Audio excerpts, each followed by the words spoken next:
ऐसी गवर्नमेंट को बेटा कोलिजिन गवर्नमेंट कहते हैं, कोलिजिन गवर्नमेंट कहते हैं।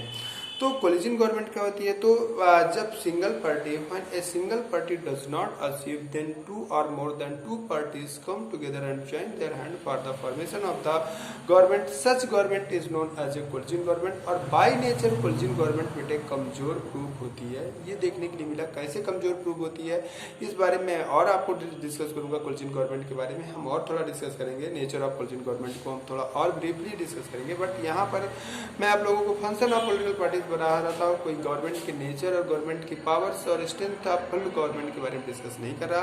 तो इस वजह से मैं सिंपली आपको ये बताना चाहता हूँ कि बेटे main function of the political parties is to form the government.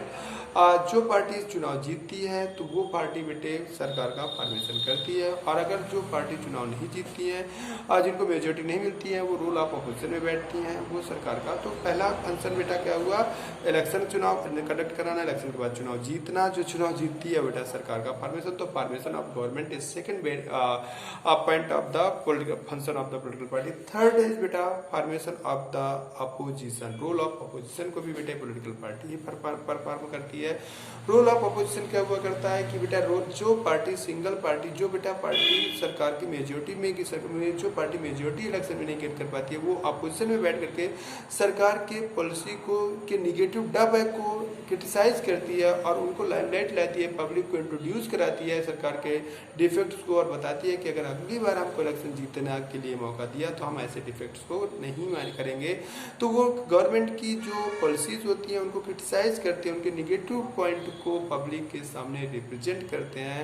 ये this is the main function of the role of opposition. तो रोल ऑफ अपोजिशन कौन पार्टी करती है? The party which does not achieve the majority. जो चुनाव हार जाती है या कुछ सीट वो जीतती है, ऐसा नहीं कि एकदम नहीं जीतती है। कि भारत में नियम है कि कम से कम 1/10 मेंबर्स होना चाहिए पार्टी के पास अपोजिशन की पार्टी बनने के लिए, अपोजिशन का लीडर बनने के लिए।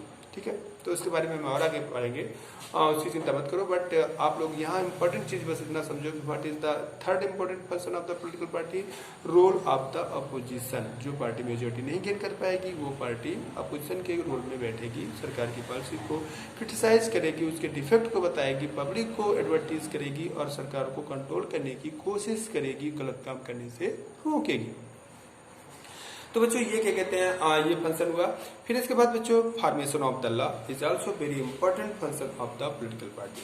फॉर्मेशन ऑफ द लॉ की जब बात करते हैं बेटा, तो वैसे तो members of the Lok Sabha and Rajya Sabha के मेंबर्स बेटा लॉ का फॉर्मेशन करते हैं। तो formation of the law, formation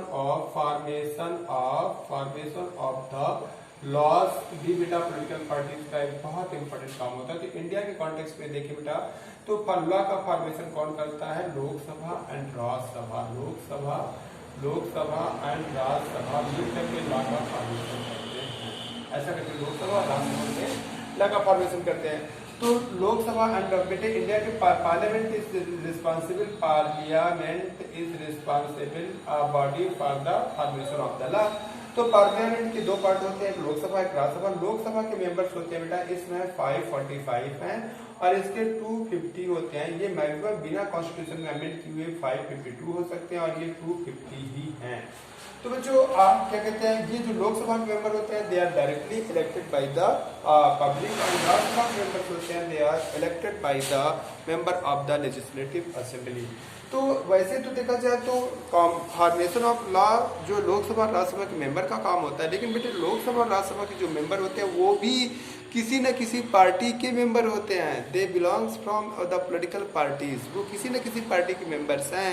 बहुत थोड़े से ऐसे होते हैं जो कि बिना किसी पार्टी से जीत के आते हैं, अपने से जीत करके आते हैं, जिसे कहते हैं निर्दलीय उम्मीदवार है ये। तो बहुत थोड़े से member, they are very few members. तो बाकी most of the members who are members of the Lok Sabha as well as the Rajya Sabha belong from a political party. तो वो पॉलिटिकल पार्टी के गाइडलाइन पे ही काम करते हैं। तो इस वजह से एक तरीके से देखा जाए तो formation of the law is not only the work of the member of Lok Sabha and Rajya Sabha, but it is also this work, this function is also performed by the political parties. तो बच्चों मैं इसके आगे आपका videos कल continue करूंगा। आप लोग इतना समझें। मैं फंक्शन को, ये भी और कुछ फंक्शन बचे हैं उनको कल डिस्कस करूंगा। आफ्टर दैट फिर नेसेसिटीज, फिर क्लासिफिकेशन, फिर क्राइसिस, फिर चैलेंजेस, फिर अलग अलग सारी पॉलिटिकल पार्टीज के बारे में हम डिस्कस करेंगे।